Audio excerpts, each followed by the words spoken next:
I mean, I'd rather live with Mom than with you. It was a quiet Friday night, just as the clock struck midnight.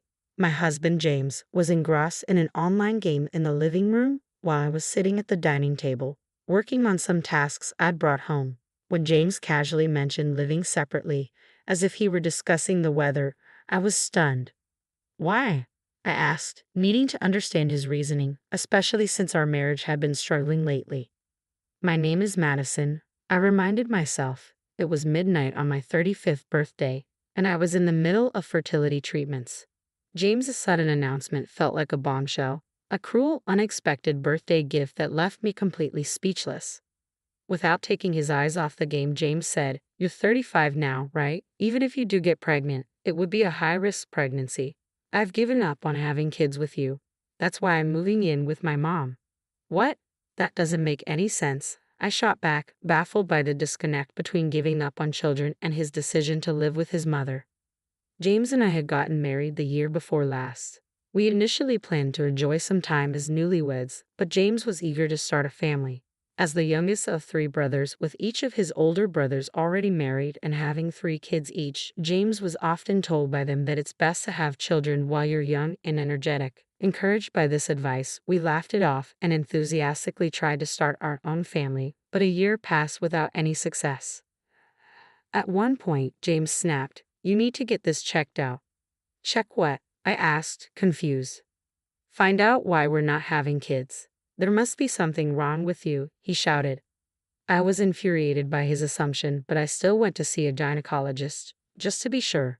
To my dismay, the test revealed that I indeed had issues making conception difficult. The diagnosis was a shock. I had no symptoms and it was completely unexpected. Dr. Thompson explained, "It's challenging, but not impossible for you to conceive naturally." However, sharing this news with James felt overwhelming. That evening, I tried to explain the situation calmly over dinner. James's reaction was triumphant, as if he had been proven right. "I knew it was you," he said with a smug tone. "But I can still get pregnant," I stammered, trying to defend myself. James glared at me with a cold expression. "No, it hasn't happened yet, so it's not going to," he declared, jumping to conclusions. I felt my anger rise. "For all we know, you could be the one with the problem," I retorted, raising my voice.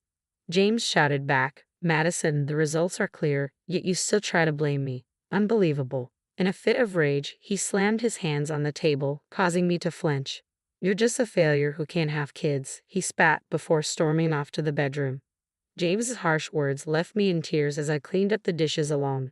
I told myself that he was just shocked and lashed out in the heat of the moment. If we could just have a child, I believed we could be a happy couple again. Determined to win back his heart, I started going to the gynecologist regularly and learning more about our situation. My anxiety grew, and even on the days most likely for conception, we had no success. I became obsessed with the idea of getting pregnant. One morning, I cautiously suggested, "Let's try tonight, please." He responded with disdain, "Isn't it embarrassing to bring up such a topic first thing in the morning?" I blushed, feeling awkward. Though it felt uncomfortable, such discussions should be natural between spouses. Trying to keep my tone gentle, I continued, "You want children too, right?" But James coldly replied, "Honestly, I don't even want kids. They're too expensive. I only considered it because my brother said a man isn't truly an adult until he has a wife and kids. But now, with this excuse from you, I couldn't care less." From then on, whenever I tried to initiate anything, James would refuse, claiming he was too busy or too tired. I was also exhausted from work, and the repeated rejections were a blow to my pride.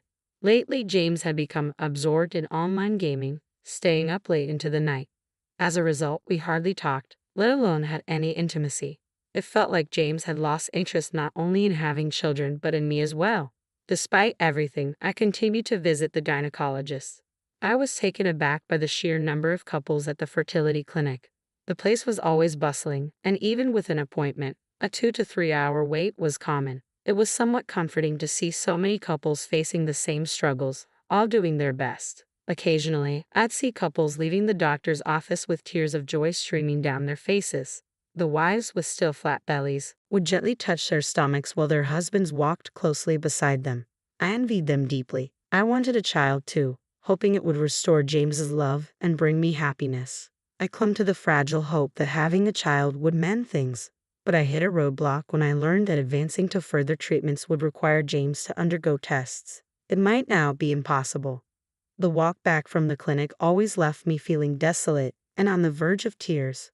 As I stepped onto the main street, I noticed an elderly woman in flamboyant attire catching my eye. Her thick makeup and brightly colored dress were almost overwhelming. Though I couldn't recall knowing anyone like her, she had an oddly familiar presence that momentarily distracted me from my tears. Could that be my mother-in-law?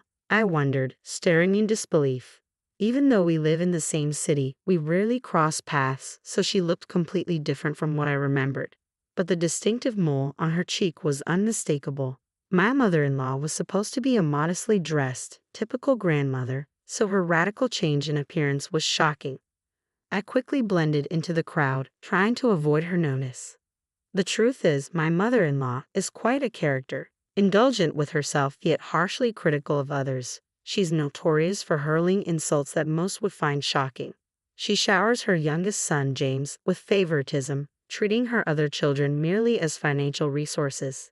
Even her other sons detest her. When my father-in-law was dying of cancer last year, there was talk of her moving in with one of her sons, but both the eldest and the second son firmly refused. We expected the request might come our way, but she announced she would live alone while she was still healthy, possibly out of spite or simply due to her nature. After my father-in-law's passing, she made a scene, accusing everyone of being ungrateful for stealing an old woman's retirement money and took all his inheritance without sharing it. Despite attempts by my brothers-in-law and James to divide it legally, she refused to budge, and no one could prevail against her. She told me, "I have no interest in getting along with you, so don't come to my house," she said. Despite her usual clashes with my sisters-in-law, this interaction was relatively peaceful. She didn't notice me that day and soon disappeared into a store. Her presence in that shop was so unlike the mother-in-law, I knew that I found myself staring at the store's sign in disbelief. That night, I considered telling James about his mother's unusual behavior, but decided against it. She was an adult, and with my father-in-law gone, she was on her own. It wasn't my place to comment on her personal choices. After that, I saw her a few more times but chose to ignore it. Months went by, and as my birthday approached, James brought up the idea of moving out. I asked him, "Is there someone else you're interested in?" I wondered if his talk about his mother was just an excuse and if he was planning to remarry. But given that he spent most of his days gaming at home, it didn't seem like he was seeing anyone. I almost laughed at my own cold reasoning. James replied, "Well, there's a girl in my gaming group I kind of like, but it's just online. For all I know, she could be a guy pretending to be a girl." His response only made the situation seem more absurd. If he could make rational judgments about his online interests, why was he suddenly talking about moving out? It made no sense to me. James simply repeated, "I just want to live with my mom more than I want to live with you." I couldn't understand why James would prefer living with his mother instead of staying with me. "So, have you come to dislike me and lost your love for me?" I asked, my heart itching just to voice the question. It felt as though he no longer needed me, a wife who couldn't bear children. I braced myself for his response, trying to hold back my sadness. "Not really." "What?" James's nonchalant reply caught me off guard. "Like I said before, I don't care about having kids anymore. What we need is a different financial strategy." "Financial strategy?" I repeated, puzzled by his unexpected words. James nodded with a calm demeanor. "Yeah, it's about my mom's inheritance," he said, his tone serious. I was confused, struggling to see the connection. My brothers are greedy. They'll use any excuse, like having more kids, to claim a larger share of mom's inheritance. I won't let that happen. I was stunned by his bland admission but kept my thoughts to myself. "But your mother is in great health. Isn't it premature to be discussing inheritance?" "That's exactly the point. She dislikes you but favors me. Living with her now could give me an advantage in the inheritance. Plus, there's a substantial fortune my dad left her. We could live comfortably without working hard. We don't have children to look after us in our old age, so we'll need the money," James explained with a dismissive tone, but I was horrified by the implications. "So, you wanted children because you needed them to care for you in your old age. And now that's not an option. You're aiming for a bigger share of your mother's inheritance." I hoped my assumption was wrong as I sought confirmation from James, but his response confirmed my worst fears. "Exactly. Children are supposed to look after their parents. By living with my mom now, I might even secure the entire inheritance, James said, showing his strong allegiance to his mother and lack of intention to be fair. I remained silent, feeling the depth of his familial ties. James continued, "When mom passes away, I'll move back in with you. You may not be able to have kids, but you're good at housework and bring in a decent salary. You're useful as a housekeeper." "Understood. Let's get a divorce," I blurted out, my frustration overriding James's words. Who would agree to such terms? To live separately and then reunite later was an insult. I knew James, the pampered youngest son, had his flaws. But this selfish scheme was beyond forgiveness. I realized that staying with him would never bring me happiness. And at that moment, my love for James completely vanished. "Let's get a lawyer to divide our assets and finalize the divorce." Divorce? I never mentioned anything about divorcing. Just living separately is fine. Hiring a lawyer seems excessive, James said, suddenly flustered but seeming to reconsider. "No, you'll be better off as a single man too. I won't be satisfied unless everything is divided fairly and legally. Plus, having a third party involved will prevent any lingering issues, right?" James smirked. "Maybe you're right. If I get a large portion of mom's inheritance, I'll be set for the future and can remarry. Just don't regret this." "Don't count your chickens before they hatch. Make sure you have no regrets," I replied. The next day, I contacted a lawyer recommended by a divorced friend and arranged a consultation. I also informed the landlord that only James would be moving out and organized a moving company. While making these arrangements, I overheard James on the phone with his mother saying, "I want to live with you and take care of you." I was astonished that he had proposed moving out before even discussing it with her. According to James, his mother was excited about the arrangement and had a few requests. As a result, the divorce preparations proceeded surprisingly smoothly. Originally, the assets were to be split evenly, but my skilled lawyer negotiated a better deal for me, securing 70% of the assets, including compensation. Given James's selfish reasons for our divorce, I decided not to hold back and claimed what I was entitled to. 3 days after our divorce was finalized, James returned to his family home. I was relaxing in my apartment when my phone rang. It was James and his voice was frantic. "Help me please, let's get married again. There's no inheritance. Mom spent it all on strippers. She's broke and deep in debt, and even the house is mortgaged." "Well, that's unfortunate.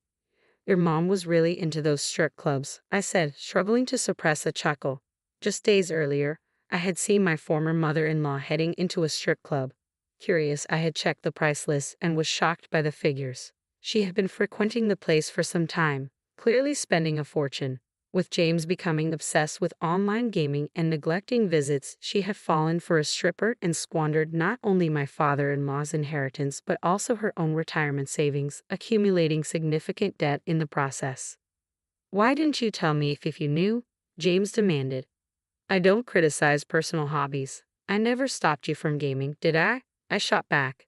James hesitated, then tried to shift the topic. "She's asking me to take out loans in my name, but that's not feasible. Could you give me the money from our property division? If we get back together, it's both of our money, right?" "Absolutely not." "Why not? You still care about me, don't you? Your husband is in trouble here. I did love you when we were married, but when you suggested moving out, any affection I have for you vanished completely, especially now when it's clear you're only after money. There's no chance we're getting back together." "But my mom's demanding that I give her all my salary. She says it's only natural for children to support their parents. She was always so kind to me alone." James whined pathetically, but his and his mother's entitlement, that they should come first and everyone else should cater to them, was something I had no desire to support. "We're divorced now. We're strangers. Your family's problems are yours to deal with," I replied firmly before hanging up and blocking his number. I called my former sisters-in-law next. Although it had only been 3 days since the divorce, the urgency of the situation made it clear that waiting wasn't an option. I filled them in on the recent developments about my former mother-in-law and the details of the divorce. They expressed their sympathy and promised to deal with James. Soon after, my former brothers-in-law stormed into the family home, creating quite a scene. I heard about the commotion from one of my former sisters-in-law. After James' call, I decided to change the locks on my apartment for safety and made up my mind to move out. It felt like a complete break from the past. While searching for a new place, I discovered that the family home was up for sale. Though I could have inquired about James and his mother, I chose to focus on moving forward. I was ready to leave the past behind and start fresh. I'm now considering a pet-friendly apartment where I can enjoy a leisure